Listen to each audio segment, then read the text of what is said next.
পটলটাকে এইভাবে চিড়ে নিতে হবে। আর এই পটলগুলো যেমন গোটা গোটা চিংড়ি মাছ দিয়ে তাদের এইভাবে তেলে আমি ছেড়ে দিচ্ছি। এতে নুন হলুদ দিয়ে পটলটাকে ভালো করে লাল লাল করে ভাজা করবো। কি চলো পটল আমার ভাজা হয়ে গেছে, আর এইগুলো বাকিটা ভাজতে দিয়েছি। আর এটা একটু নুন হলুদ দিয়ে ভালো করে ভেজে নিতে হবে, লাল করে ভাজা করতে হবে।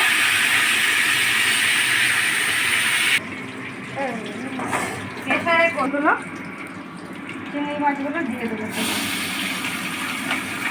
দিয়ে হবে পটল চিংড়ি।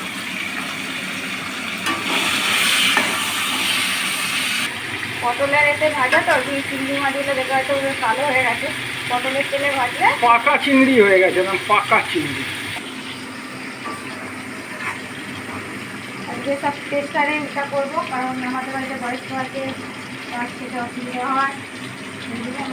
প্রেসারেই দিয়ে দিয়েছি তেলে। এবার পেঁয়াজটা ভাজা করে নেবো। কি অবস্থা হয়েছে, পটল ভাজলে এরকমই হয়।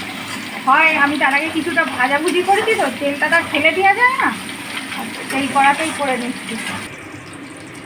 পেঁয়াজ ভাজা হয়ে গেছে, আমি আদা রসুন বাটা 1 চামচ দিয়েছি। এটা দিয়ে রসুনটা ভাজা হয়ে গেছে, 2 চামচ মতো টমেটো বাটা দিয়ে দিয়েছি, পিউরি করে রেখেছিলাম। এটা আমি এবার পেঁয়াজ রসুন টমেটো ভাজা হয়ে গেছে। এটা হচ্ছে তিল আর পোস্ত একসঙ্গে বেটে রেখেছি, এটা এবার আমি দিয়ে দিচ্ছি। এটা হবে পটল চিংড়ি।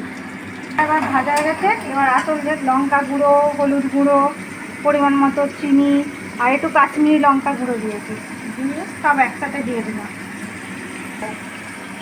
বাটিতে লেগেছিল সেটা ধুয়ে জল দিয়ে এবার মশলাটাকে ভালো করে কষাতে হবে। মশলা কষানো হয়ে গেছে, আমি ভেজে রাখা চিংড়ি পটল সব দিয়ে আবার ভালোভাবে কষিয়ে নেব। ভাজার সময় লবণ দিয়েছিলাম, আর একটু দিয়ে দিচ্ছি যাতে ভালোভাবে লবণের স্বাদটা ঢোকে। আমি একসাথে পটল আর চিংড়িকে ভালোভাবে কষিয়ে নেব। কে এইভাবে রান্না করেছেন আমাকে অবশ্যই জানাবেন, কমেন্ট করবেন, লাইক করবেন এবং চ্যানেলটাকে সাবস্ক্রাইব করে দেবেন। Thank you. এখন বন্ধুরা, আমি প্রেসারে একটা সিটি দিয়ে দিয়েছিলাম, দেওয়ার পর চিংড়িটা আমার হয়ে গেছে। পানিটা বেশি মারবো না, তাহলে টেনে যাবে, মানে ঠান্ডা হয়ে যাবে।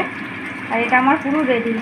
যদি ভালো লেগে থাকে অবশ্যই পুরো ভিডিওটা দেখবেন, স্কিপ করে দেখবেন না।